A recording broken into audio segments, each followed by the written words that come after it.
balingaka nketi balingaka limuno balingaka soda na bango yo eloko yango yeye toa mpe na shwate bafane na ngai yo biso nyonso tosabone massivement na kati ya Congo Winner TV nabengi bafane tu abaelefila nyonso bayetu balinganga bayetu balinga mosala nga bayetu bosepelaka na mosala nga bayetu nasepelisaka na bandako nde soki olingi olanda nga lisusu bien na bomona nga lisusu bien abonnez-vous na kati ya Congo Winner TV eza chaîne oyo eye kosepelisa biso kosepelisa yo totalanga yango nasengi ava na siso bato nyonso balingaka ya nzaka kosabone Congo Winner TV.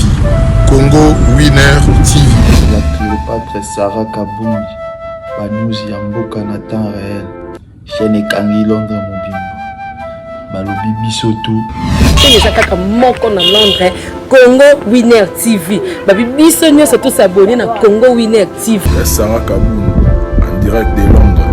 Babito s'abonner massivement net na film. Congo Winner TV, Sarah Kabunji. S'abonner massivement na chaîne Nabino Congo Winner Télévision. Congo Winner Télévision, il y a Yemoko la Cléopâtre Sarah Kabunji, babi moi soit l'équipe dans la news. La carte d'amo peut la bien, honorable René Makondele. Donc tout y est, donc voilà quoi. Juste pour notre web Sabino qui est beau s'abonner. Yaka na Congo Winner TV ya boss na biso Sarah Kabunji la Cléopâtre veut dire moi si oya leki ngolo nelengi balobi na chaîne wana kozala jamais déçu talaka ye moko.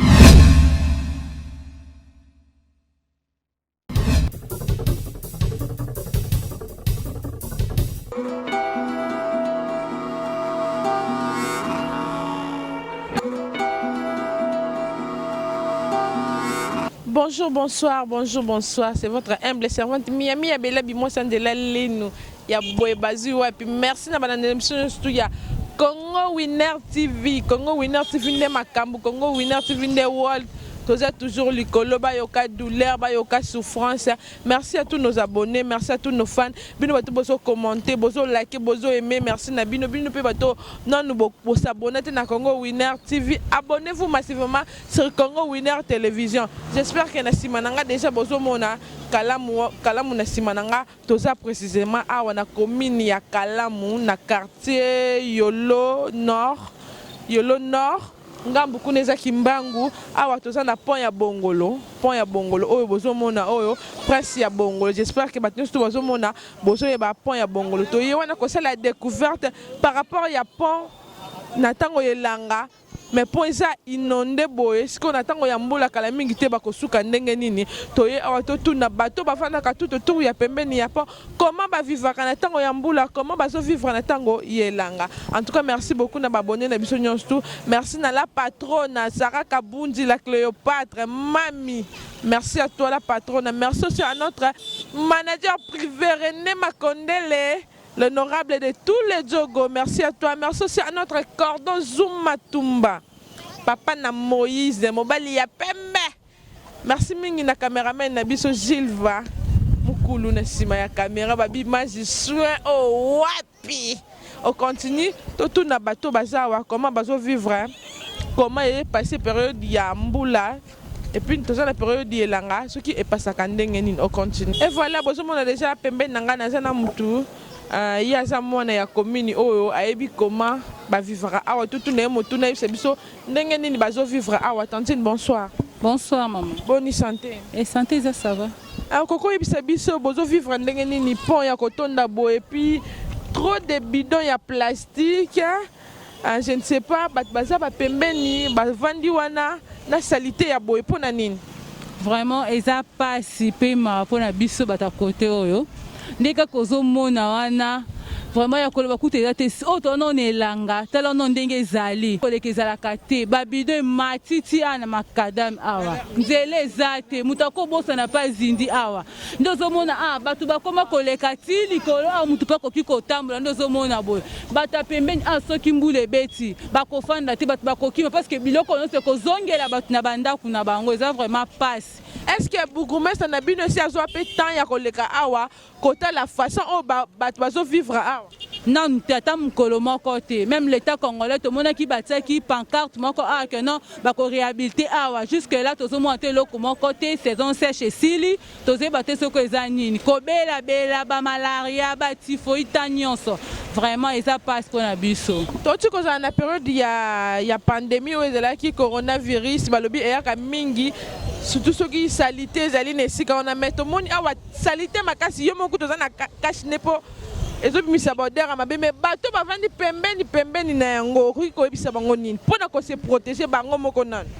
Vraiment eza pasi surtout na période oyo touti koleka aya pandémie ya covid-19 oyo ezaka nzambe nde asali grâce omoni ke koto na quartier na biso mutu moko tozalaki contaminé eza kaka ke bandeko toza kosala effort ya kozalaka toujours na masque na biso kose protéger parce que yango balobi ezoyaka na basalite makambo ebele to se protéger tozolata toujours ndenge omoni nga na masque nanga boye naokoka ta koleka te solo moyen te eza kaka masque nde protéger biso nde omoni toza bo soki ezalaki yango mpe te passe par rapport ya prince tomoni eza ya kobukana epuis mai eza tellement ebele toza na période ya elanga yango ezocréer bambouteillage. Est-ce que bosi bobeta mpe mbela na gouverneur na bino to bourgmestre na bino aleka boye atala ndenge bozovivre awa?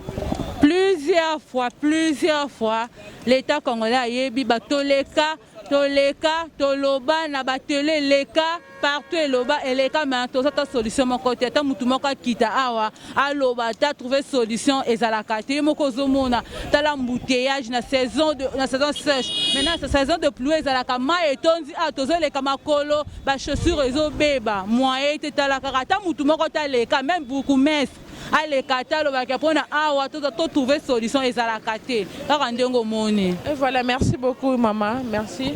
Ozalaki très clair un boyo qui n'est de kautu koloba donc saison sèche coûte baza boy bon on a saison de la pluie bakozala ndenge to moni de comme ça pembeni to aborder. Bonsoir tonton. Bonsoir maman.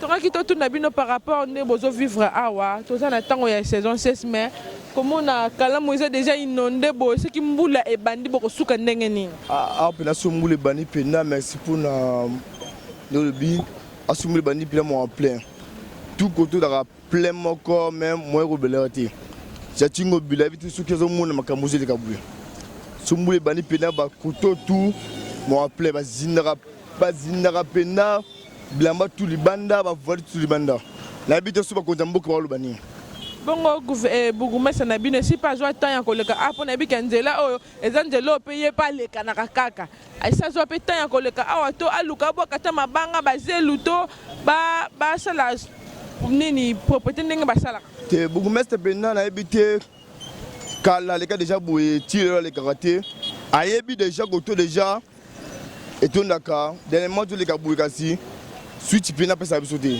mbela nini okoko betela mpo baotala o partout dans le monde entier bana poto baotala o de Europe Asie Afrique bazotala yo mbela nini okobeta mpona bourgmestre na bino bourgmestre so pena komina kalamu pena aselo te asolo bagage aselo te nde tozomona babourgmestre kitambo bazosala babourgmestre partout par là ye pena komina kalamu pena aselo te zéro pena so mbula ebandi pena so ye pena koto mais okolela pena mawa mpona circulation koto pena mawa plein siko mpona bino moko bato bovandi tout autour ya kalamu boye bosi bozwa disposition nini to koloba keloko ya biso toza pembeni ya kalamu boye tosala ata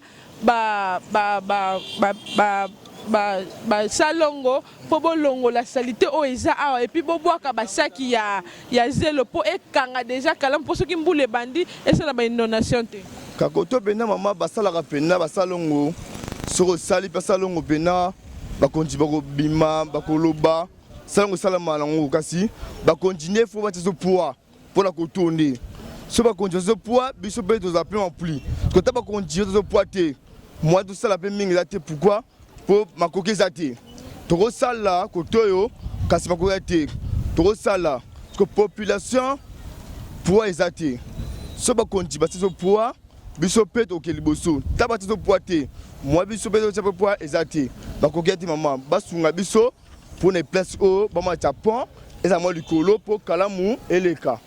Ok, merci beaucoup. Puis nous botala kalamu ndenge eza inondé boye botala vraiment ndenge donc salité et kangami tobite na senango eza nini ya boye soki mbule bandi yango ba dégâts ezo sala en tout cas bugumese ya commune ya kalamu tala na situation ya pont oyo ya bongolo bana bongolo bazolela tala na situation na bongo salité eza tellement ebelé awa toti kozala na pandémie de corona. Le but c'est protéger, mais comment la salité ya boye, c'est protéger et surtout pour na bandeko baza pembeni ya kalamu. En tout cas vraiment là j'ai dit merci beaucoup à Nadine Fouakama maman na Daniela mbote na yo mon vieux ya tango ya kati mbote na yo mon vieux ya tango ya kati Yannick kumeso tonton Yann mogao kumeso mbote na yo mon vieux mbote pe su mingi na papa Chico na Limane babi fondation papa Chico na Limane. Merci beaucoup à maman Fatou Ilunga maman sociale Karine Yama Aigle likolo toujours to poussena tout na balandi mususu par rapport ya nzela o to moni eza déjà ya kotonda boye na tango yelange bongo na tango ya mbule kozala ndenge nini on continue. Très cher ami internaute bino mon bozo mona wana tozaki na ngambo mosusu ya kalamu awa pe tokatisi na ngambo mosusu kuneza bloqué mais awa quand même tomoni ça va un peu mais comment on a foulou partout donc kalamu o eza inondé na foulou to ebite kaka bango mo baboka ka foulou yango to foulou yango e wuti nde sika mosusu nde ko sala refuge nango awa en tout cas to bongisa ta biso mo ba to vandi kotoyo to bongisa to zela kaka te mokonzi ya mboka to gouverner akita ya osala salongo mais biso moko ba to vandi awa to sala pe salongo to tia propriété ne sika oyo to vandeli po to zana bana quand même to uti na pandémie. Il faut se protéger na corona. En tout cas, salité ya boye pas moyen. Bisson to mi prendre à charge. To ya ko tia propriété awa to sala salongo to bongise sika oyo to vandi. To so continuer toujours à bongise la bango nzela oyo. Gouverneur na biso Gentini Ngobila. Atala nzela o pona bana bongolo ba chofanya stu ya bongolo bazolela pona nzela na bango kalamu eza inondé yango ezo créer ba embouteillage yango ezo créer ba accident belé parce que nzela eza bien te tozo continuer kaka awa na bongolo wana bozomona bino moko nzela wana bozomona bien prince ya bongolo prince o ebimati 7e rue limité yango yo toza na bongolo donc prince eza ya kobeba prince eza inondé. Ils ont pas si na ba chauffeur awa bazo travailler vraiment na difficulté makasi pour prince ya kobeba ya mbomoni ba mbouteillage c'est ça la créer partout parce que prince ya bongolo ya kobeba bino mo bozo mona na tango yelanga déjà eza boye bongo na tango ya mbula pona nini te bougumestre ya commune ya Kalamu atala déjà prince oyo etanango pour pas avoir précaution ni bakoki ko boka ta basé pour permettre bango ba vivre bien pour permettre bango na tango oyo ya elanga tango mbule ko banda ba vivre bien bino moko bozo mona au continue tozo na mituna ba loba par rapport ndenge nini bazo vivre awa na presse na biso ya bongola en tout cas nanga mukuna j'espère bozo mona za université kimbangiste université kimbangiste ISK et voilà toza na papa pembe nanga papa bonsoir. Bonsoir. Comment vous appelez? Moi je m'appelle Bombambo David. Papa nanga kina tuna par rapport ya prince na biso ya bongolo tobi ke prince yango bimati limité. Comment on a boyé? Est-ce que besoin peut-être déjà ya kobeta mbela et puis ya gouverneur to bakonzi mboka batel bino likambu ya prince oyo? Oui, effectivement, tobeta mbela moi tango ebele puisque nazali habitant de la quartier du quartier tobeta mbela tango ebele pona pont oyo. Pont oyo ebandi lelote ebandi depuis à l'époque ya Mobutu.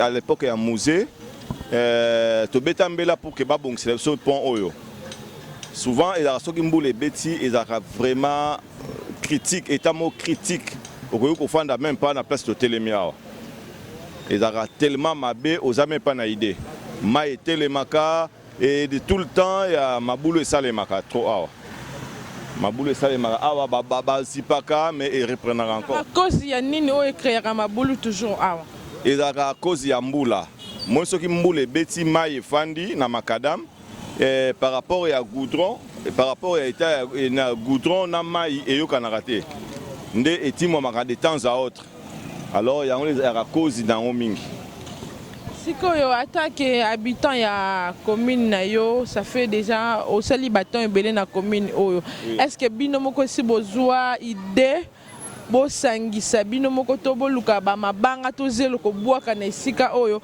mpona kopermettre bino bozala bien bon na biso moko idée wana ezalaka mais tosalela yango te puisque tozalaka mingi na badepute oyo bayaka mona bazwi babwaki mwa mabanga puisque ebandi kaka awa te emwe eavansaka ti kote kuna liboso bakote ba INSS epe ozozonga moke nsima boye etimwamaka de temps à autre bango bazwaka likanisi ya kosipa mais biso moko batanke bahabitant ya quartier tozwaka temps ya koluka kobimisa zelo na baterrasse pour que mai elekaka librement mais lokola kalamu etombamaka eza likolo koto eza mwa moke na se moyen mai oyo ya baterrasse ebwakaka na rivière kalamu ezalaka te oui. Est-ce que badepute na bino mpe banda bovota bango après l'élection est-ce que bazwa pe ta ya koleka susu akomona nzela na bango ndenge bino bato bovotaka bango bozo souffrir boye mpona koede bino mpe oui balekaka mingi mpe banzela na bango ezali awa pour ne pas citer le nom ya bango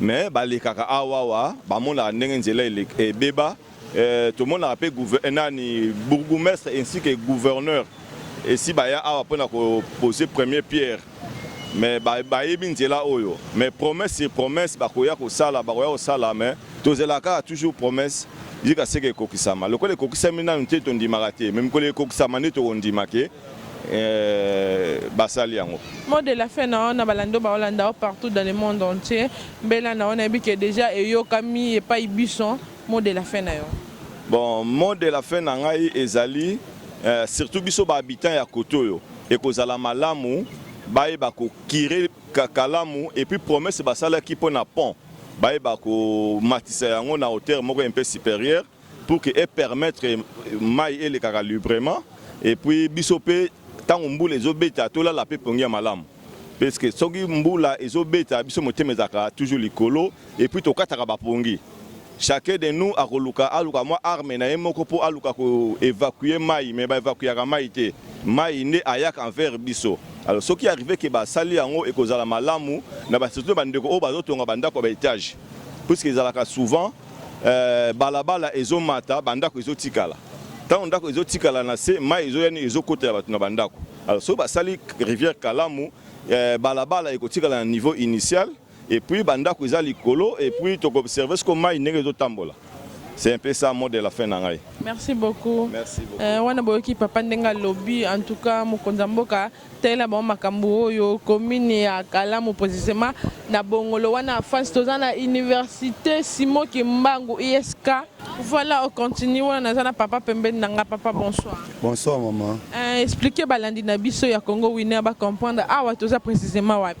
Ah toza na prince ya bongolo justement na université Kimbangisi. Comment na ndenge prince eza ya kotonda na mai bona ebite mai yango bino moko nde bobwaki yango po toza na tango yelanga eloko nini créer mai ebele bona kata prince bon eloko zo créer mai bona kata prince d'abord eza humidité na d'abord ya mabele de eza ba carnivore toutefois ba mai zo uta na kati ya ba veni nde evandisi mai na kati awa ezo uta na kati ya ba terrasse lokwa ezo likolo yango mai ezo kokoma tina kati ya prince awa. Mais eloko eza te nécessaire que tout le monde gouverneur de la ville a poser pierre alors que ma poser pierre bien mais pour n'a pas ça misala ti jusqu'au moment où tout le monde a misala ça mais tout le monde a que to commune na ta mbula donc to senga que gouverneur de la ville en tout cas ça papa na biso ya ville a me côté la biso likambo pour parce que ba mai oyo soki mbula beti ezonga tina kata bandako kota la ba venir ezokota tina bandako en tout cas ça malamu te batu musu bakufaka musu ba perdre biloko. Alors que yango to sengi que papa Jantini Ngobila alors que la biso pe mawa poto comme il y a na ta mbula alors que ceux qui ont la malamu que ningi ba poser pierre tout le monde batili biso libende mo pembeni awa basa la pont ya ba piéton pour piéton les gars mais jusqu'au moment bana ba poser libende wana nous ça peut évoluer. Comment on a pont ndengeza inondé, j'espère que ba nyos to balanda ki ba moni pont eza inondé na ba bidon ba salité. Bino moko déjà ta ke bana ya commune na Kalamu bino mo bat bovandi pembeni ya pont wana. Pona nini bino mo bo se organiser te ya koluka kolongola salité wana avant que mokonzi ya mboka to gouverneur na bino aya ko sala salon. Mais maman en tout cas musala oyo eza musala makasi. Peuple a disponible te na musala wana eza musala justement eza musala gouvernement. Parce que ba kopalo wana ba bloko noso oyo to na kata Kalamu mikolo to le ka ba noko tinda banje eno ya kolongola ba kopalo wana.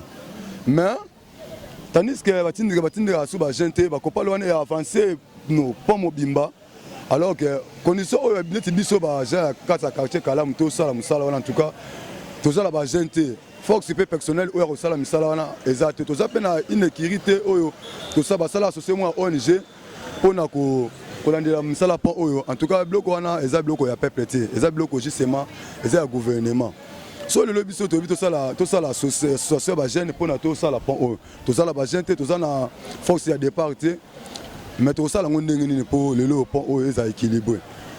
Mot de la fin na on a balandi nyos to ba Holanda ya Congo Winner Télévision mbela na yo obeti bayokayo. Alors que ngambela na beti en tout cas na remercier mingi gouverneur de la ville Gentini Ngobila mais to sepela makasi papa ayo que la biso mawa na pont oya bongolo ezaka biso mo ba habiter ya bongo ya commune Kalamu te ezape ba autorité pe mususu pe ba ya koleka awa mais banda nzela oyo beba tout le monde a autorité ba lekana te ka biso peuple ka ne tozo lekana awa en tout cas zo pesa passe mingi maman ce qui par exemple papa Gentini accompagne biso en tout cas que so ma a resala so musala on. Merci beaucoup papa. Et voilà, on est à la fin de notre émission découverte. On est tous qui na commune ya Kalamu précisément na pont ya Bongolo. Na ngambu kuna ezaki université Simon Kimbangu oyo prince ya Bongolo oyo kenda 17e rue. Merci beaucoup na abonné na biso ya Congo Winner TV, commentez, partagez, aimez. Miami Abelabi, moi Sanzela Minou, c'est votre humble présentatrice. Merci beaucoup à la patronne, à la Cléopâtre Sarah Kabundi. Merci à notre caméraman Gilles Vamoukulu, caméraman et à mon laï Gilles Vamoukulu. Merci à toi. Moi j'ai propre, son ya propre. Son ya propre. Merci Mingina Cordon Abiso Zuma Tumba papa na Moïse Mobali ya Pembe. Merci beaucoup à la patronne, à la Cléopâtre Sarah Kabundi. Merci beaucoup à papa Chikon Alimane, Nadine Fouaka, ma maman Daniela. Merci à Baboni de Congo Winner. René Makondele, l'honorable de tous les jogos. René Makondele. Merci à toi, notre mon vieux. Merci beaucoup. Na balandinyo sou ya découverte. On est là, émission Nabino. Tout ça, on a pour Nabino publicité, sport, tout. On est là. Bye bye.